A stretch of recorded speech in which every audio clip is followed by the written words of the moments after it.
Hello everyone, Loremaster of Sotek here, bringing you back to the 4th episode of the Who Would Win series. Of course, here with my dear friend and companion, Turin, if you want to go ahead and take us into the first matchup.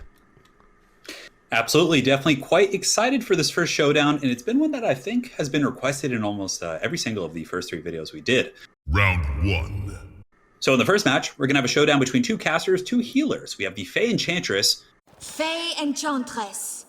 Facing off against Alarielle. Alarielle the Everqueen. So definitely going to be a fun one. As far as my prediction goes and lore, I'm going to probably go with Alarielle. I mean, I don't know. I just get something about her. I just feel like she would probably be able to edge it out. But again, you're going to articulate on that. As far as Total War Warhammer goes, I think Alarielle would probably win simply because she just has a more powerful mount. She has Arcane and Forging. But as far as lore, I'm going to have to go with Alarielle. But, I'm usually wrong on the first couple. So what do you got for us?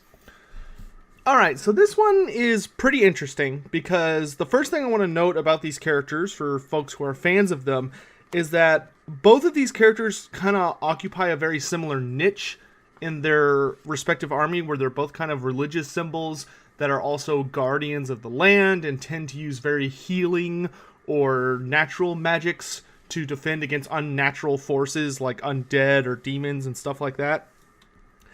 And both of them draw power from their respective lands. So Alarielle draws power from being on Ulthuan, and the Fey Enchantress draws power from being in Bretonnia. So, for the sake of this fight, to keep things fair, we are going to be assuming that they're fighting on a middle ground. So they're fighting on like an island somewhere, or they're fighting, in a completely different land. They're not fighting on home turf, because that would give an unnatural advantage to whoever's home turf we put them on. Fair play. So, looking at the two of them, they are both very, very powerful casters, obviously. Alarielle is a little bit more well-rounded as a caster, as she has access to being more Lords of Magic, being that she is a High Elf and is more naturally trained with those types of magics. She can use the Lore of Light, she can use the Lore of Life, she can use the Lore of High Magic, which of course is very, very powerful. And she does have some pretty powerful items to help her out as well. She's got the Staff of Avalorn, which of course allows her to unleash more magic than most wizards of her caliber would be able to normally. So from a magic perspective, the Fey Enchantress does have her power familiar, which is a pretty funny note that I'm sad she doesn't actually have in Total War Warhammer, which is there was a warlock or witch who made her very, very angry once, and in response, the Fey Enchantress turned them into a toad. Glorious. It's like Wurzog, right? Yes, like Wurzog's squiggly beast. And just like Wurzog, she keeps the toad in a small cage on her person and uses it as a magic battery. So that person has been eternally damned to a hell of just being a battery and eating flies for all of eternity. But Grimdark, for sure. Oh, yeah. So they definitely kind of meet on that end. However, when it comes to their ability as fighters, that's where we begin to see the scale tip a little bit. Alarielle is a very, very fast person. Being an elf, she's very swift and is more than capable of landing a blow. But Alarielle traditionally fights by using her magic and usually causing physical touch, which if you are basically an evil creature, her touch is so infused with natural power that it will unbind everything unnatural about you. And like chaos demons and stuff. Oh yeah, and we've even seen her do something along those lines where she touched a champion of chaos and was able to basically burn away all of his gifts and mutations from the dark gods. And then he died immediately.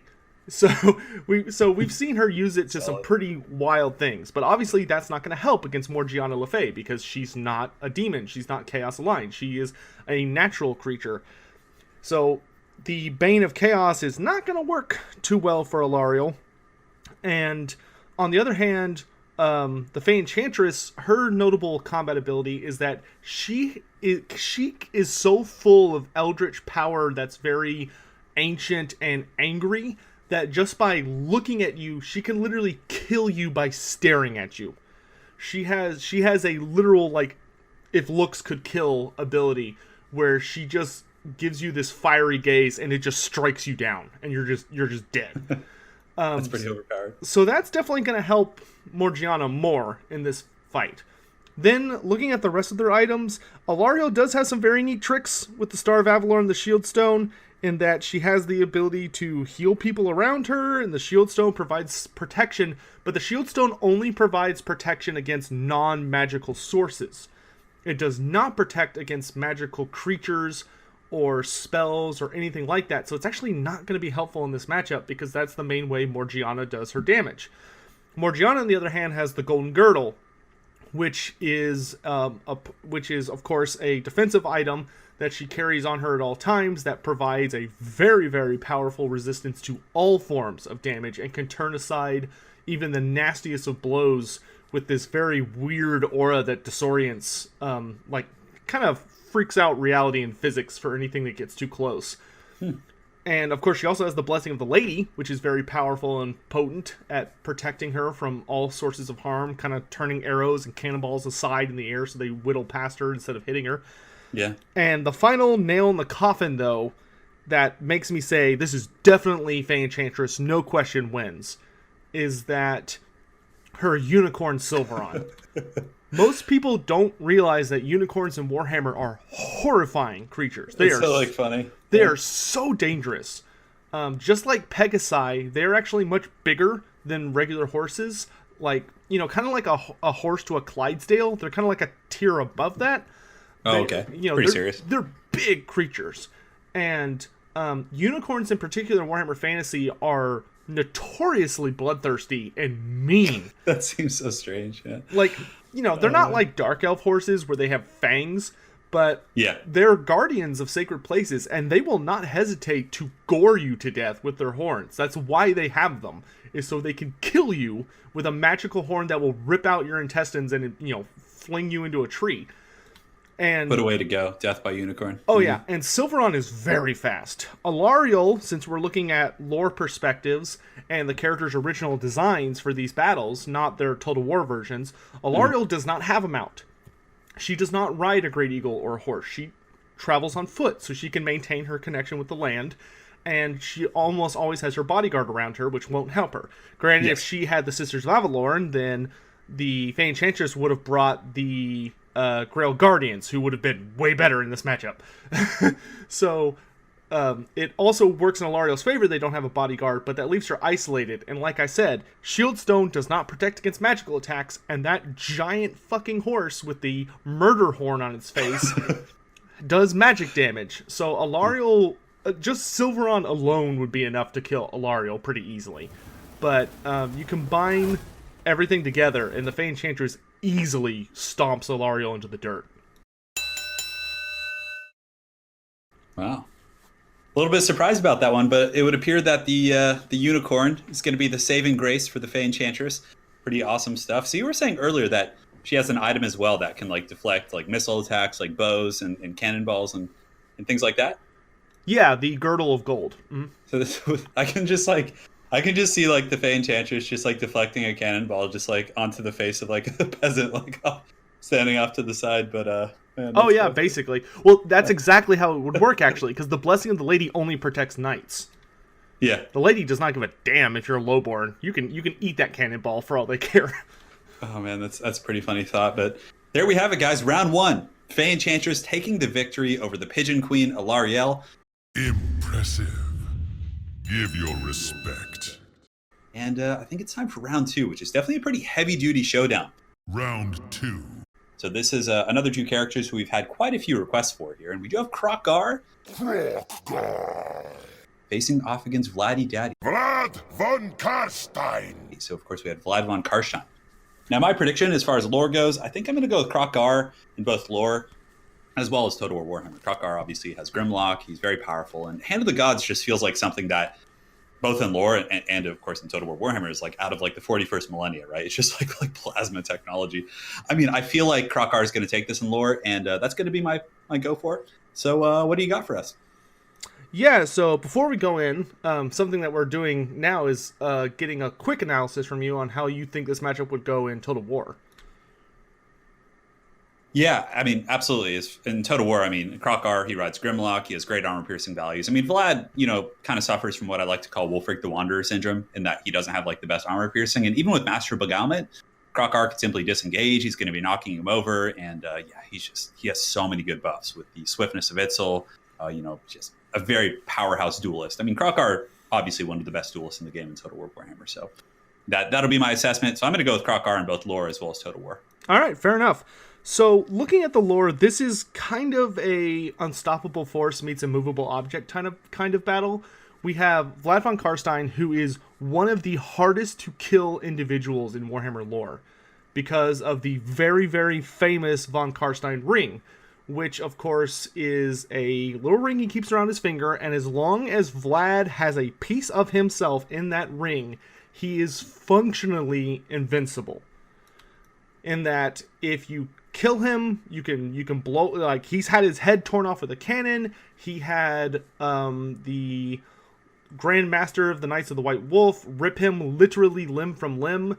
Like, he's been slain so many times, and then in a matter of either hours or days or whatever, he has come back to life and immediately murdered the person responsible. Sometimes he came back as fast as minutes or seconds. It just depended a lot on like how close the party responsible was. Okay. Because Vlad usually likes to come back and kill the person who just killed him, using that element of surprise in his favor. Is that why his face in Total War Warhammer is just like all jacked up, or is that just because he's like super old? So the actual reason for that is, the thing about vampire counts is because they literally subsist off of dark magic, their true form, quote unquote, is very ugly. Most vampires kind of commit a small amount of their power to remaining kind of beguiling, or to give themselves like a more natural appearance so they can blend in. Vlad doesn't care about any of that. Oh, okay, got it. Vlad makes no effort to hide who he is. So that's why he has such a corpse-like appearance, because all Vlad cares about and respects is power. Okay. In any event, though, he does also have another item that helps him remain super tanky, which is, of course, Blood Drinker, his legendary magic sword. That he can literally, as he's slicing into you, it absorbs the life essence from your, like, it drinks blood and life essence equally and just pumps it back into Vlad. And he's just really tanky. He's also a very formidable wizard. He's not by any means the best, but he's not bad. He's certainly up there. Manfred, of course, is leagues beyond him, but he could take on most vampires and could hold his own, if not outright pummel them, with his magical abilities. The only thing that he's not going to have in this fight that could work well in his favor is he won't have Isabella with him, obviously, because it's not a 2v1 duel in a traditional sense. Unfortunately, Isabella does not count as a mount in this scenario. And so he's not going to have the buffs that they normally have when they fight alongside one another. That being said, he is a beast in combat. He was the greatest fighter among the entire von Carstein line, and it definitely showed. On the other hand, we have Kroq-Gar and Grimlock. Kroq-Gar and Grimlock are two of the oldest, scariest things that Lustria has ever produced. Kroq-Gar is ancient. He is beyond ancient. Kroq-Gar was already a seasoned war veteran, along with Grimlock. They were both already, like, storied war heroes by the time Chaos even came into existence. They were already kind of old at that point. Yeah. So, Kroq-Gar definitely has the experience edge on Vlad, and Kroq-Gar has his own very powerful magic items. He has the Revered Spear of Taurox, which doesn't actually help him a ton against Vlad, because kind of what it does is when the spear penetrates your flesh or causes you to be wounded, it basically lets off this... this eldritch power that literally forces its way into your mind, and it forces you to basically experience crippling existential dread.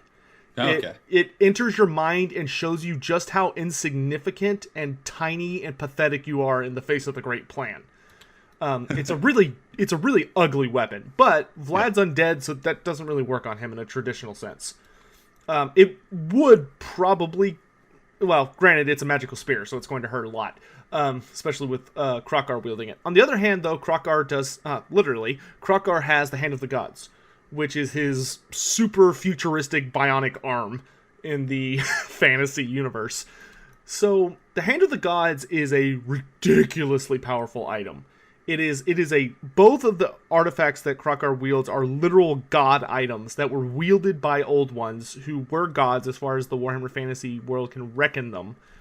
And he wields both of them to very good effect. So the first thing I gotta address is the magic. Could Vlad just kill Kroq-Gar and Grimlock through using magic? Not really. Kroq-Gar is protected by this kind of strange aura known as it's kind of known as like the protection of Chodol, which is the old one god of greatness, and it's the spawning that Kroq-Gar technically is, because sometimes, every once in a while, the Lizardmen will have a sacred spawning come out, or a blessed spawning come out of the spawning pools. And normally entire units, or even like contingents, come out of the spawning pools together. When Kroq-Gar showed up, there were 5 of them. Him and four other guys kind of like him. Kroq-Gar's the only survivor. And they were marked as spawnings of Chodol, who is like like I said, old one of destiny and greatness and all this other crazy crap. And they were like, oh crap, this guy's like a big deal. And sure enough, he is. And being a sacred spawning of that god has afforded him this very bizarre mystical protection that not only protects him, but Grimlock from a lot of different abilities and powers, and allows them to easily resist most forms of magic. Up to an extent, but we've never seen Kroq-Gar get overwhelmed, even by, like, in the end times, there's that famous battle between him and Skrulk, where Grimlock gets one-shotted, and then Kroq-Gar proceeds to, like, crush. Just take him apart, yeah. Yeah. So, looking at that, I don't think Vlad's magic would be able to save him, by any means. So the next thing, it just comes down to a pure fight. And I will say that I think immediately what would happen is that Vlad would get devoured, or speared or torn apart by Kroq-Gar and Grimlock in like seconds, just because they're big and there's 2 of them. But Vlad would basically just keep coming back and regenerating. Granted, his regeneration with Blood Drinker and his natural combat ability would sustain him through quite a bit of fighting. And I think over the course of a battle, which would probably last for days, if not weeks, if not months, Vlad would just keep coming back, and Vlad doesn't get tired. He's undead. He doesn't experience fatigue. Kroq-Gar can get fatigued, but it takes a really long time for Kroq-Gar to get tired. I do think that Vlad would be able to wear down Grimlock by just constantly stabbing him and impaling him and opening arteries and all that stuff until he either got lucky or drained him enough that Grimlock would go down and at least be immobile, be taken out of the fight. And then it would come down to Kroq-Gar and Vlad. I don't think, though, that Vlad has the combat prowess to overwhelm Kroq-Gar, especially because Kroq-Gar is so tough. He is so strong. And what I really think would happen is I don't actually think the battle would last that long, and here's why. Kroq-Gar is brilliant. He's not brilliant in a sense that humans traditionally understand. He's not like a great artist. He doesn't have like a very complex vocabulary, but when it comes to military matters such as strategy or fighting, Kroq-Gar is literally designed to be a perfect being. Like he is so absurdly clever and able to figure out what's going on that it's just ridiculous. And there are many beings, demons and otherwise, in the Warhammer world who can appear invincible or keep regenerating until you expose a weakness, in which case they can be killed. So Vlad's not unique in that sense. And I think the thing that would damn Vlad in the end is the Hand of the Gods. Because all it would take would be for Kroq-Gar to figure out how Vlad comes back to life, which there is a bit of a here, because Games Workshop never explicitly revealed how the Von Karstein ring works. We know that as long as the ring has a piece of Vlad's flesh in it, he comes back. But should something happen where Vlad's being is removed, like you chop off his hand and take the ring off his finger, or you just take the ring off his finger, or you destroy the ring, if you do any of those things, Vlad's fucked. He's just instantly dead. Like Sauron. Yes, he's very similar to Sauron, except for if you got his hand chopped off, he'd be fine until you took the ring out. But, he's very similar to Sauron in that sense. And that's how he died originally the first time, was that a thief stole the ring and Vlad attacked Altdorf without it, and that's how he got killed, for real. So the question would come down to of what it looks like when he comes back, because Kroq-Gar would be watching him after the second time. You know, if he killed Vlad and suddenly Vlad just got back up, Kroq-Gar would figure something screwy's going on. And if it's that his hand gets chopped off and his whole body regenerates from the ring as a source, which is how I believe it works based on the way the text talks about it, it seems that it literally regenerates Vlad a new body from the ring, depending on how much flesh is missing. And that seems to account for the different timetables it takes for Vlad to come back. It would be painfully obvious what was bringing him back if he got torn apart badly enough. And that's assuming that something didn't get him first, because like I said, the Hand of the Gods is an artifact that's fully capable of destroying the Von Karstein ring. Like, Kroq-Gar, that is like the pinnacle of technology in the Warhammer world, and I don't... Like 40k. Yeah, I don't think there's an artifact that the Hand of the Gods would not have the ability to destroy. I think even Widowmaker and Gal Maraz could be theoretically destroyed by the Hand of the Gods, as long as Kroq-Gar was able to, like, get a good advantage.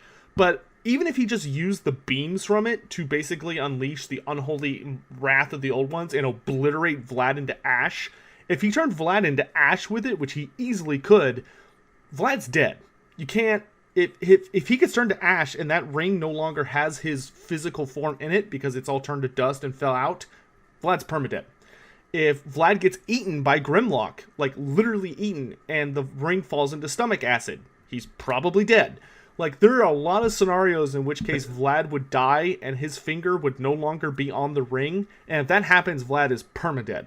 And I think sooner or later, either Kroq-Gar would figure out the ring was responsible and would destroy it, or Vlad would just the ring. Yeah, or Vlad would just accidentally die in a way that his ring came off or no longer had him in it, and the moment that happened and the ring would just lay on the jungle floor, never to be used again, Vlad's just gone.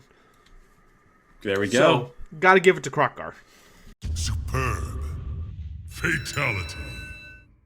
The grand champion of our second round, Kroq-Gar, coming in with a metaphorical Lord of the Rings victory there, destroying the ring. And yeah, definitely not surprised. I mean, I feel like the Hand of the Gods, even in Total War Warhammer, is just obscenely powerful. I mean, I think it got nerfed a while back, but man, it just can like chunk people down like half health if it just like, you know, taps them. Oh yeah. Very, very powerful stuff, for sure. So, round 2 is going to be going to Kroq-Gar over Vlad von Karstein. Definitely a very interesting matchup with the perpetual regeneration, but it sounds like the champion of the Old Ones himself is going to take the victory. So, round 3. Round 3.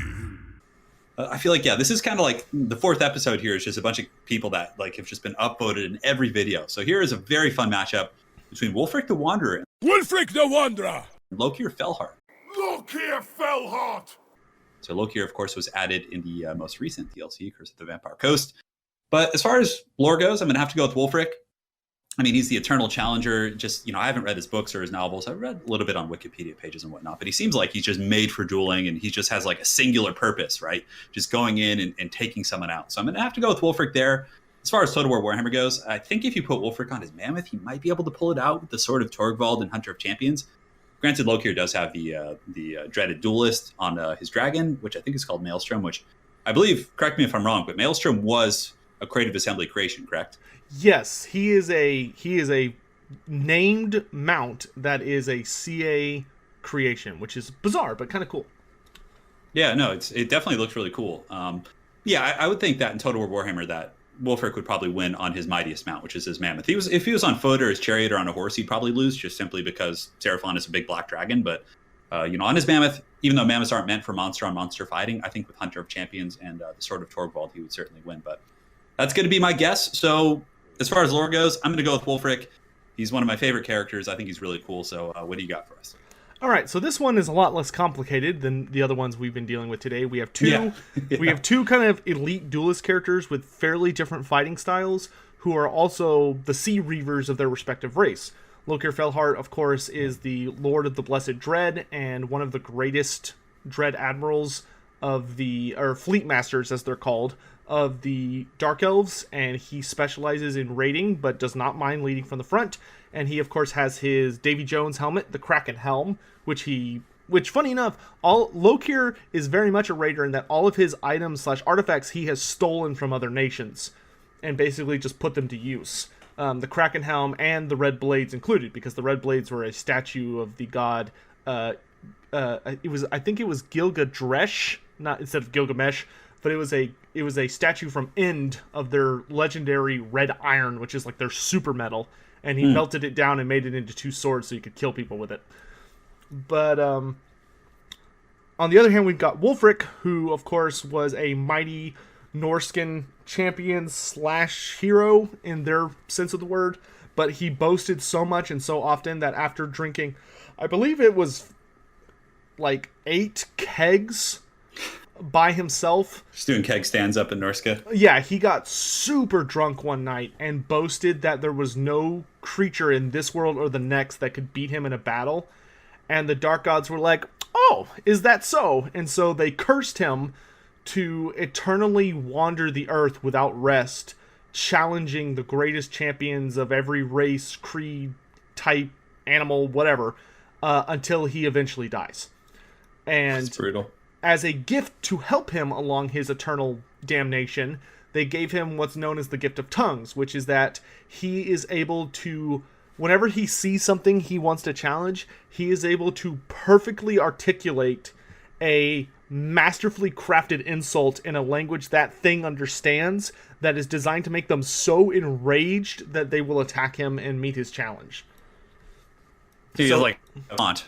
Oh yeah, he has like the uber taunt. You know, he's the 360 no scope was with your mom last night kid on Xbox Live. Like, he knows exactly what to say to just tilt you super hard. Does he ever say anything in Total War Warhammer? I've never really like zoomed in and listened to him, but like when He he's does. fighting, If you actually go into the diplomacy screen, depending on what race he's fighting, he'll deliver unique insults. Whatever Okay, that's race all. he's talking to in the diplomacy screen, which is That's pretty great. funny. I'm glad they included that. Yeah, but anyway, so these two actually meeting on the high seas is actually a very likely scenario, and it's funny that they never did. It's just kind of one of those like special characters don't meet up super often thing.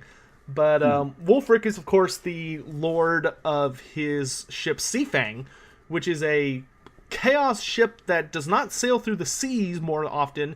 It actually sails through the realm of chaos most of the time, on like waves of magic and ethereal madness. And whenever Wulfrik, he'll like sail on it and it'll rip open holes in reality through which his ship will sail, and that way he can just appear one day to challenge you. It's very spooky, and also very heavy metal at the same time. That's so awesome. In any event, so if their ships were to meet, which is very, very likely, I think the duel will go down like this. Both of these guys are duelists. They both like to lead from the front and fight their challenges 1v1. However, they have very different styles.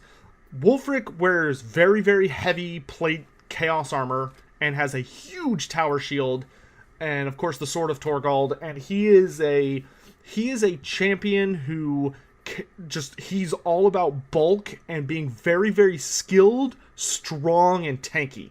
That's his style.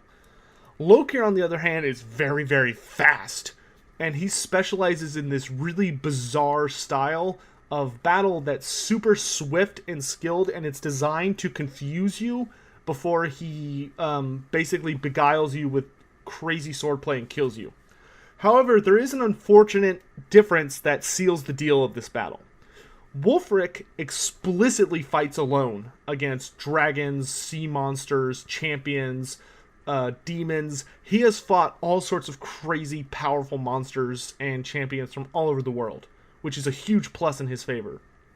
Lokhir, on the other hand, is more of an opportunistic duelist.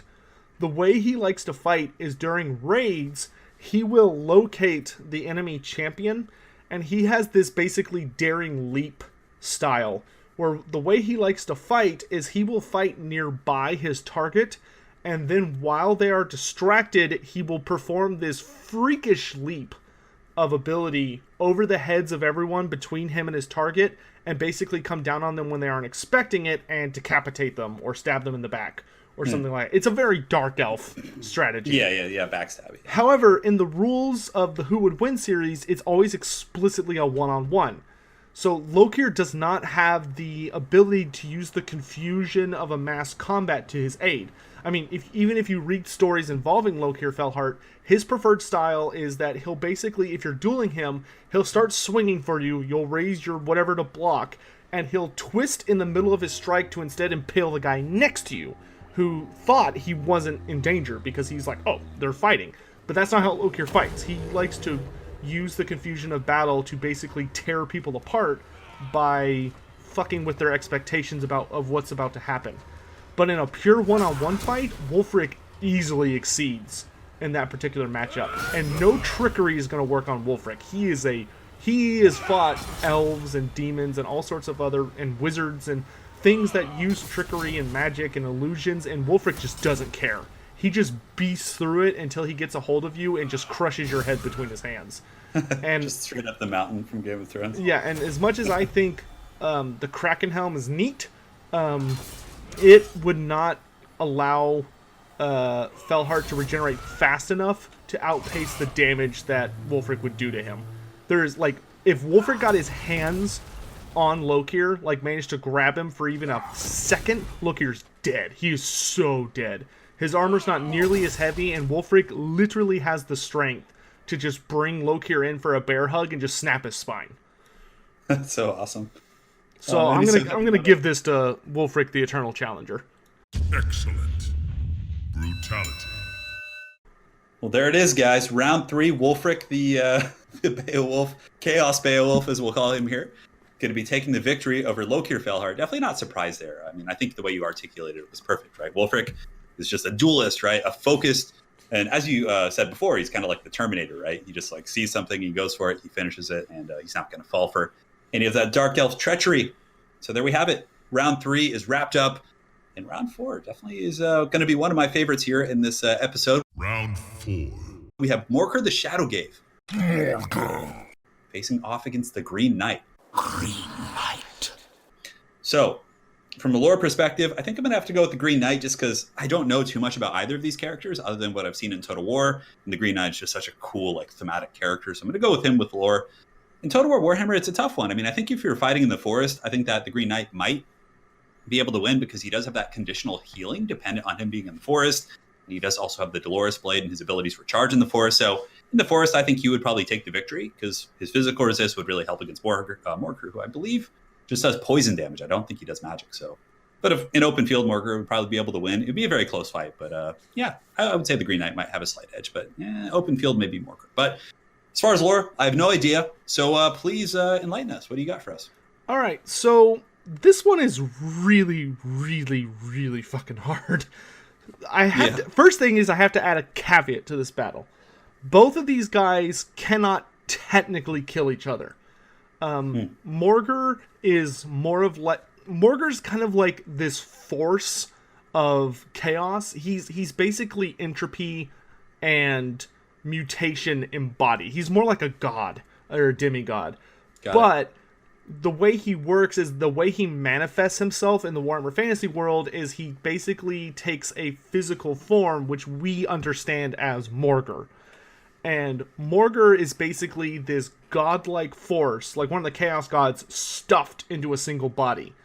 And that's why Morghur is always constantly changing and evolving and mutating at a never-ending rate, because obviously they can't render this in Total War Warhammer, but Morghur's actually a freaky as fuck looking creature, because he never stops mutating.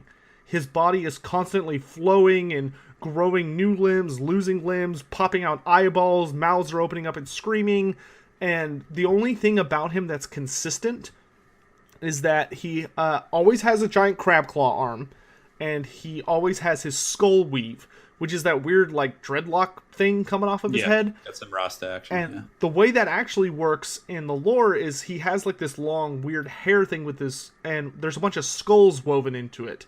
And the skulls are constantly flowing like a waterfall. Like, new ones will appear at the top and go down in a never-ending cascade. And they're always screaming. Jesus. Like, in different human voices at, like, just the height of volume. Which makes him very terrifying in a very understandable, like, sense of, like, Eldritch Cthulhu BS. You know? Yeah. And he's so powerful at warping the world around him that all the stories about him note that whenever someone fights Morghur, it's literally like fighting someone on a really hot day in a heat wave, or fighting in a world where all of the terrain is made out of water because the very earth can't decide what it looks like. So whenever he takes up a home, he always chills out in a cave beneath trees, always. And whenever he lives, it's always known as like the Cave of Flowing Stone, because the stone is always running like wax because he's like fucking with it so hard just by he's being warping there. reality. Yeah. So Morghur is spooky, but on the other hand, we got the Green Knight. We got this paragon of virtue and uncorrupted chivalry, who is just the best awesome hero that Bretonnia has ever produced. You know, he is Gilles Le Breton. He's the OG. He's like Sigmar if Sigmar came back on a regular basis to beat the crap out of people that were pissing off the Empire. God, that'd be awesome. It would be, but Sigmar can't for his various reasons. But Gilles, or the Green Knight, is a beast. And just like Morghur, he can't die. Morghur, if you kill Morghur, all you've done is you've, like, inconvenienced him. You kill his physical form, the instant he dies, a new baby Morghur is born somewhere, instantly. And starts growing up very quickly. And funny enough, there's actually... He's like the Antichrist. Yes, he's exactly like the Antichrist. And there's actually... Games Workshop was nice enough to actually describe a story of him being born, and I'll tell you, it's fucking horrific. Morghur is not born nicely. It's a very gory story. I feel very bad for his that very quickly died afterwards mother. In any event, because he gets born from humans, I should add. Oh, okay. Not That's beastmen. especially early. Yeah. Yep, and he murders everything around him in, like, the worst way possible. Anyway, so... The Green Knight, on the other hand, if you kill him, he poofs into, like this weird ethereal mist, and he just immediately comes back to life somewhere in nature. Like, if you've ever seen the Sleepy Hollow movie, like, you know how the Headless Horseman rides out of a tree? Yes, That's I the remember Green that. Knight, except for he can come out of any tree. And he even has a very famous strategy that he uses to kill entire armies by himself, where he will literally ride out of a tree, kill a bunch of guys, jump into another tree, and then jump out of a different tree, and he'll just keep doing that in a never-ending ambush until all the beastmen or greenskins are dead. Which is a super douchey strategy, but it works really well. He draw kites. Yeah, he draw kites just in the most absurd way. Cycle charges, just abuse. So- Breaks all the tournament rules. The real question is, what would happen if these two met? So, I can honestly say, I can understand why they never met in the lore, because it poses a really weird question for the Green Knight, which is he immune to Morghur's corruption? Because the thing that's infamous about Morghur is that killing him always comes at a great cost. And nobody knows this better than the Wood Elves. Every time they've killed Morghur, something terrible has happened. Just because the very act of him dying takes a ridiculous cost. Because Morghur, like I said, he warps the air around him so much that arrows and magic are useless against him, because as the attack is coming in, it mutates into something harmless, like flies or dust or sand, and it just never reaches him. The only way to kill Morghur in the lore is you have to get up and close personal. Otherwise, he's invincible. So, the Green Knight, thankfully, checks off that. You know, he's not a range-based character. He could ride in and fight him. And the Green Knight, I do think, would hold out well, because it is possible to fight Morghur in melee, but your will has to be ironclad, because that's the only way to resist corruption and mutation, is to have an iron will. And there's nobody who is as immune to psych and not give a fuck about those kinds of things, like not beholden by doubt and knows his purpose, than Gilles Le Breton. Especially as an immortal ghost boy. Yeah, it sounds like a good fit for sure. So, I don't think Morghur's corruption would be able to kill the Green Knight. I'm pretty sure he could resist it. And at the very least, even if Morghur could start screwing with his form, the instant the Green Knight got killed by Morghur's attack, he would just poof back to normal. But, for the sake of this fight, I will go till first death. So, if the Green Knight gets poofed or Morghur's physical body gets cut down, they lose. So, looking at it as just them as fighters, they're both very skilled fighters, but the Green Knight is a way better combatant than Morghur is. Morghur is not a graceful creature, to say the least. You know, he's constantly shifting and warping, and his body is very odd, and he is insane. Morghur is actually not that aware of the world around him most of the time. Like he has fleeting moments of being aware of it, but his mind is basically so possessed by madness, and the only thing Morghur seeks to do in this life is to change the world until it reflects the world he sees in his head. How do other beastmen react to him? Not to digress, but they worship him as a god. He's a big deal to them. The way you can become a champion of the beastmen is go to Morghur's cave, walk in, stand in his presence for 30 seconds, and walk out. If you survive, you're guaranteed to lead one of the strongest beast herds ever seen. Okay. And he doesn't attack them on sight? No, most of them die horribly. Yeah, I figured as much. Either that or they turn into chaos spawn, in any event, so these two going at it, it would be a very dangerous fight. Morghur does have magical attacks, as he is technically a chaos spawn-like creature. He possesses, his mutations do constitute as magical, so he would be able to hit the Green Knight. The Green Knight, the Green Knight is ethereal, most blades and shit just pass through him like nothing, but Morghur would be able to hit him, snip the head off of his horse, and the two of them would be duking it out. But the Green Knight is a very focused, skilled combatant, and even poofing the Green Knight is very hard. The Green Knight, there's a 100% canonical story where the Green Knight was decapitated and he didn't poof. He just casually picked up his head and was like, all right, I'm going to leave now, and rode off. So you have to seriously damage his body to kill him. And I don't think Morghur has the skill at arms, and Morghur doesn't have any magic weapon. He has this really fancy, creepy staff thing, but what the staff really does is it just fucks wizards anywhere in his presence. It basically makes their magic backfire. Wouldn't work against the Green Knight. Morghur does not have any explicit way to deal with the Green Knight, and the Green Knight, in a sense, is kind of his perfect weakness. But that being said, I do want to make it clear for the Beastmen fans out there, because I'm aware the Beastmen haven't done well in this series, that if Morghur was fighting anybody else from Bretonnia, they would be doomed. I don't even think Leonker could beat Morghur. But the Green Knight, I gotta give it to the Green Knight. Superb. Fatality. There we have it. Round 4 is going to be the Green Knight. And I think that's a nice caveat, like that he's just kind of the perfect antithesis. He just has a combination of this unbreakable will, his ethereal nature is really going to kind of save him here. Whereas like someone like King Lewin, right, who's arguably one of the greatest Grail Knights and duelists in Warhammer Fantasy, would probably struggle against Morghur. So definitely a good one. So the Green Knight taking round 4 over Morghur the Shadowgave. Round 5. Number 5. These are characters that neither of them are in Total War Warhammer. We have Gor-Rok, the White Lizard, facing off against Taurox, the Brass Bull. So, of course, since I have no way to really analyze like how this would go in Total War Warhammer, I'm just going to go with a lore guess. I barely know anything about these guys, but Gor-Rok just sounds really cool. I mean, man, you have the Brass Bull. I have no idea. So I'm just going to bow out of this one, just throw a loose allocation to Gor-Rok, the White Lizard. And what do you got for us? Okay, so this one is, in my honest opinion, the hardest one we've ever done in the series so far. Really? Yes. So this is the 4th episode. We've done like 20 matchups. I think this one's the hardest.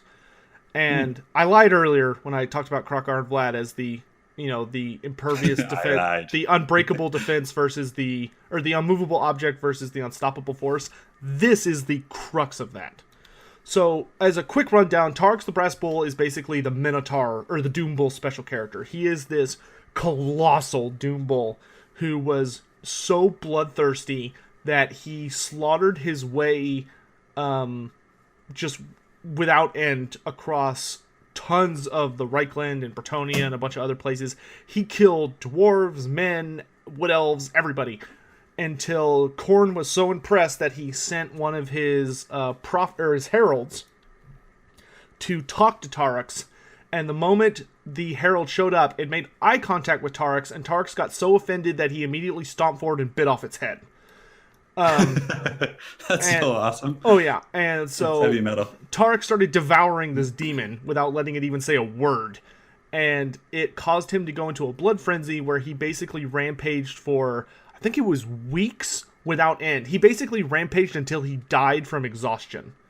And that's heavy metal. And it's noted that he murdered so much, and he killed everything. Beastmen, like everybody. He killed his own tribe, he killed a bunch of humans, and he unleashed so much murder that there was a river of blood at his feet from the piles of corpses that he gathered around him. Wow.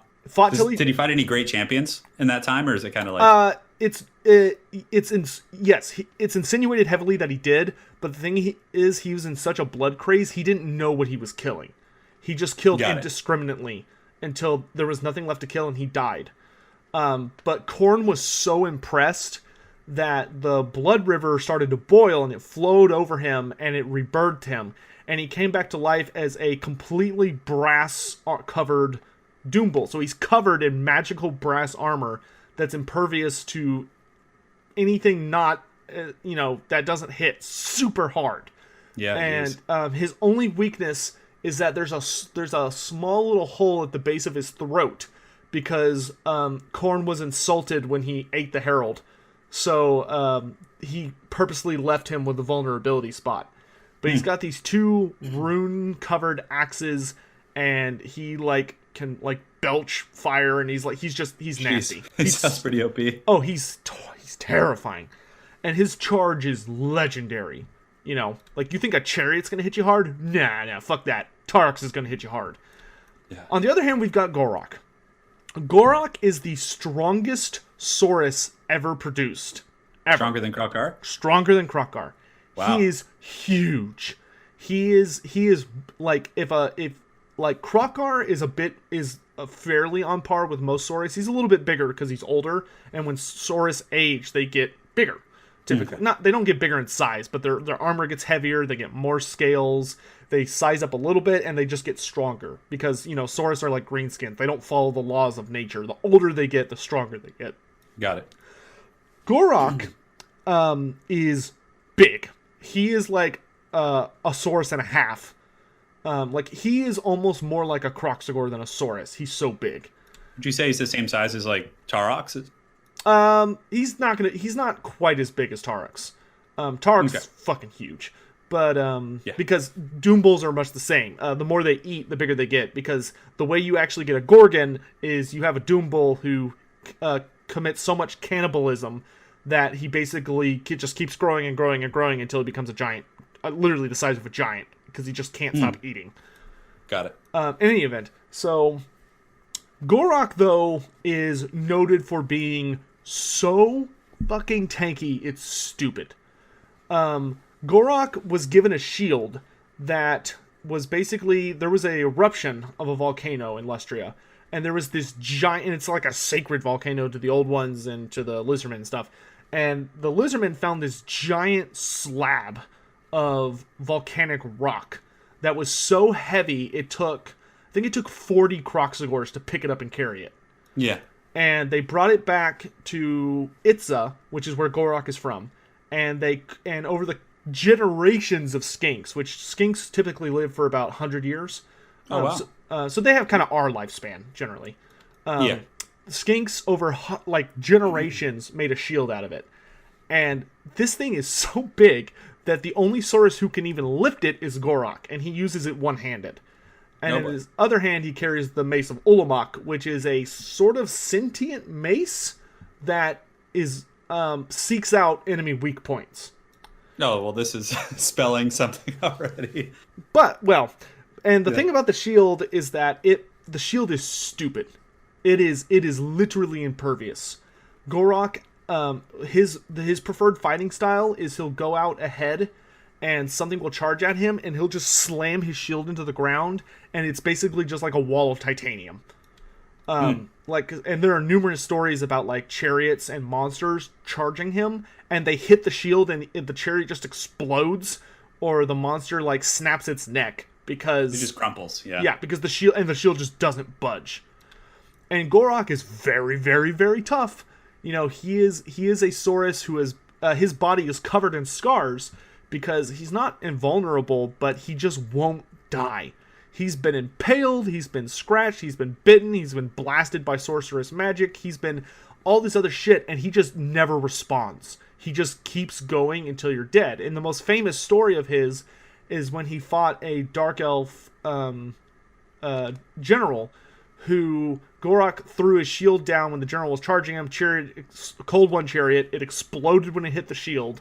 And the Dark Elf general did this cool, crazy flip thing and used the momentum to impale Gor-Rok through what he thought was Gor-Rok's heart. And Gor-Rok basically moved his body just enough that it missed his heart. And when he got impaled, the Dark Elf was like, "Oh, I got him!" And Gor-Rok reached forward and grabbed the Dark Elf's arm, where he was holding the spear, and just pulled him close, impaling himself with the spear as he did so. He just kept pulling him in until he could reach his throat, and then ripped out the Dark Elf's throat with his teeth. It's pretty gangster. and he never showed any signs of pain. Like, it didn't even bother him. And he just kept fighting the entire battle with that spear lodged in his chest until the end. And once he had won the battle, then he stopped moving, and the skinks were able to rip the spear out and repair him. So, like I said, Gor-Rok is like, if he throws down that shield, you're not getting through it. But Taurox is a force that hits so hard, he might get through it. So, looking at these two and their stories and accolades, I will say that the two crashing into each other would basically be a moot point. Taurox for the sustained combat. Yeah, for sustained combat, that Taurox would not be able to kill Gor-Rok by charging him. Gor-Rok's shield is more than enough to hold back Taurox, but Taurox is so fucking tough, it would not hurt him very much to ram that shield. And he would, and then they would start dueling, and it would have been... like, I wish there was a story about these two fighting. It would have been orgasmically ridiculous of just how OP the two of them are. Because, much like Gor-Rok, Taurox's rune axes are noted for being these kind of creepy, almost bloodthirsty weapons that seek out ways to kill their enemies, and they also, they're on fire. They burn. So... Gor-Rok would get cut tons of times by these axes. There is no question that these axes would be able to cleave through his scales like butter. And so the real question comes down of, would the only thing that will save Taurox in a sustained combat, because I think if they just fought for a while, that Gor-Rok would lose. Because he would get cut down by the rune tortured axes, as they're called. So the real question comes down to, would the Mace of Ulamak be able to kill Taurox first? And I think ultimately, with the fact that it is a very...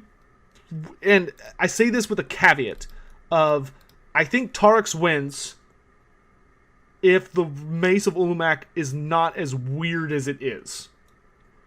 The Mace of Ulamak has this super bizarre ability to sort of wander up towards where somebody has a very, very vulnerable spot. And Gor-Rok hits hard.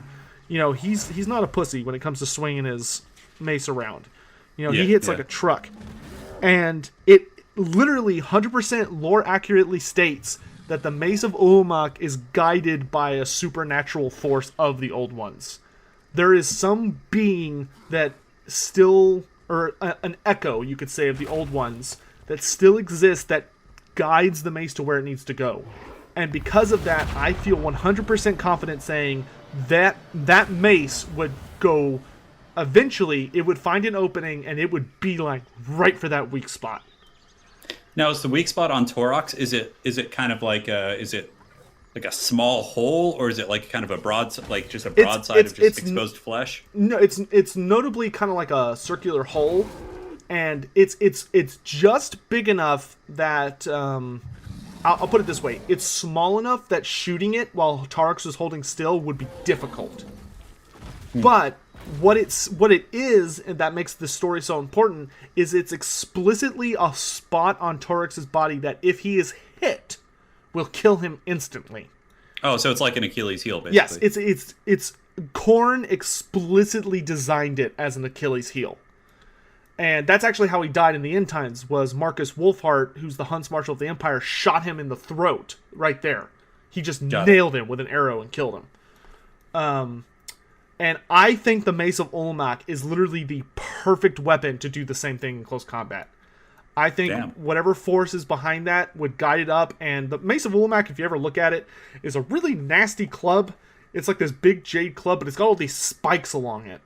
And all that would have to happen is Gor-Rok would just have to twist his grip just a hair and slam it home, and if one of those spikes went into Taurox's throat, he will instantly go down, and he's dead. And so I think because of that, I have to give it to Gor-Rok only because he has a really, really bizarre supernatural weapon. Yeah. And I think it would cave in Taurox's throat and kill him. Is Taurox aware of this weakness? Is this something that he compensates for and he kind of like stands in a posture that it's hard to hit? No. Or is he just kind of, he's oblivious to it? Taurox is the definition of a bloodthirsty berserker who is bigger than a troll. Yeah. And all he cares about is killing and devouring the flesh of the people he kills. Got it. Yeah, he's pretty single-minded there. And of course, Gor-Rok is going to be a little bit more tactical, but and aided by this supernatural weapon, of course. So, round 5, guys. 5th and final round of the day is going to go to Gor-Rok the White Lizard in a very close duel. Certainly could have gone either way. Superb. And just a quick question. How do you think, like, if Taurox were ever to be added to Total War Warhammer, how do you think they would kind of, you know, would you think they would have something to kind of articulate that weakness of his? Like he would be weak to something, or like, you know, like maybe a character like Lithanar could kind of take him out? Like, what do you think? The only thing I could think of is that they just would not give him any missile resistance. Like, he would have a lot of armor to mitigate damage, but he would not have any missile resistance. Don't all heroes have like 15% or something? Yeah, so I either would, if I were designing him, I either wouldn't give him any, or I would give him like a berserker buff that if he used it, gave him like minus 30 missile resistance or something like that, but he got like a really big damage buff, you know, for when he's going on a rampage. I'd do something along those lines. I don't know, though. I mean, CA's been really, really good with characters in Total War at representing most, if not all, of their abilities in really creative ways, so we'll see what happens. Man, like just hearing about these characters that like aren't in the game yet, like, man, that would be so cool to have either of these characters. Like Taurox just... I know, it makes these droughts just the worst. I know. Just this oh man, just this massive like Doom Bull bass beast just in there with like 120, like 140 armor like an Arachnarok spider or something. God, that'd be so awesome. Oh yeah, he's gonna be beastly. I can't wait. And his axes, man, they ignore armor and are flaming. Like, so you would have like something like the Weeping Blades, like Skaven debuff, where it's like negative 50% armor or something. Oh yeah, I mean, I'm just thinking about his appearance, like just a giant brass bull with 2 flaming giant axes in either hand. It'd be nice for the Beastmen to get something like that. That would be really, really cool. They could really use a very heavily armored character who's big enough that he can't be knocked over. Like, that would be awesome. Yeah, as long as he doesn't like suffer from Gorbull syndrome, for sure. And Gor-Rok, I mean, you know, something about him that would be interesting is like you could give him, like, I feel like he could be one of the first characters in the game to have like a gold shield based on what you've told me about. Oh, if anybody should have a gold shield, it's him.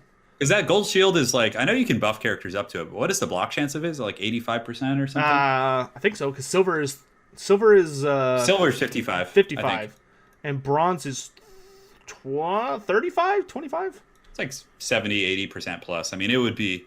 It would be substantial. Insane. Yeah, that would be really cool. Like to have some like just super beastly lizardmen that if you want to fight him, you have to get in there and like brawl with him. I mean, one thing I really hope they could do with him is if he could have his ability, because he actually literally has an ability in tabletop where if you charge him, he counts as dangerous terrain to represent him planting his shield and you running into it, which has instantly killed things before. Hilarious, like chariots.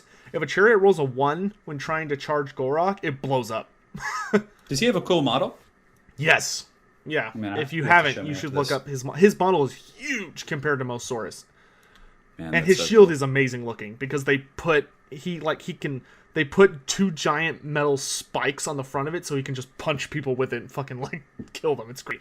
Is he albino looking? Yes, he's called the Great White Lizard. Yeah, I figured as much. That's pretty cool.